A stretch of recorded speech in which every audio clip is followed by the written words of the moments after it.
இந்த வாரமே வந்து துணி துவைக்கிற வாரமாகவே எனக்கு மாறிடுச்சு. என்னன்னே தெரியல. இந்த 4, 5 நாளா நான் துவைச்சுக்கிட்டே இருக்கேன். துணி தீந்த பாடே இல்ல. அழுக்கு துணி வந்து சேர்ந்துக்கிட்டே இருக்கு. என்னோட வாஷிங் மிஷினுக்கு மட்டும் வாய் இருந்தது அப்படின்னா கண்டிப்பா வந்து அழுதுருக்கும்.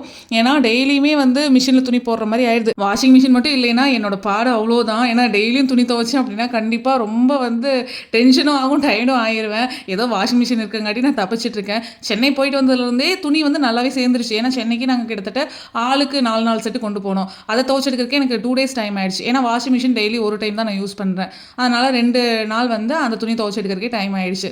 ஸோ அது போக வீட்டில் நம்ம ரெகுலராக யூஸ் பண்ணுற கிளாத்ஸும் வந்து இருந்தது. ஸோ டெய்லியுமே வந்து ட்ரெஸ் வாஷ் பண்ணுற மாதிரி ஆயிடுது. ட்ரெஸ் எல்லாம் வந்து வாஷிங் மிஷினில் போட்டுட்டு ஒரு கப் காஃபி வச்சு குடிச்சிட்டேன். ஏன்னா காஃபி குடிச்சா தான் கொஞ்சம் ரிலாக்ஸிங்காக இருக்கிற மாதிரி இருக்குது. ரெகுலராக நான் ப்ரூ காஃபி தூள் தான் வந்து போட்டு குடிப்பேன். இன்றைக்கி வந்து இந்த எக்ஸ்ட்ரா அந்த காஃபி தூள் வந்து யூஸ் பண்ணேன். டேஸ்ட் ரொம்ப நல்லா இருந்தது. காஃபியெல்லாம் குடிச்சு முடிச்சுட்டு இருந்த பாத்திரத்தை கழுவி எடுக்கிறக்கே டைம் பார்த்தீங்கன்னா ஒரு 8:30 பக்கமாக ஆயிடுச்சு. அதனால் இன்றைக்கி நைட் டின்னர் வந்து வீட்டில் சமைக்கல. அவரை ஹோட்டலில் தான் வாங்கிட்டு வர சொல்லியிருந்தேன். ஏன்னா ரொம்ப நாள் ஆச்சு இந்த சிக்கன் ரைஸ். அதுக்கப்புறம் என்னோட ஃபேவரட் கொத்து புரோட்டா இது எல்லாமே வந்து கடையிலேருந்து வாங்கிட்டு வந்து சூப்பராக நைட் டின்னர் வந்து கம்ப்ளீட் பண்ணிட்டோம்.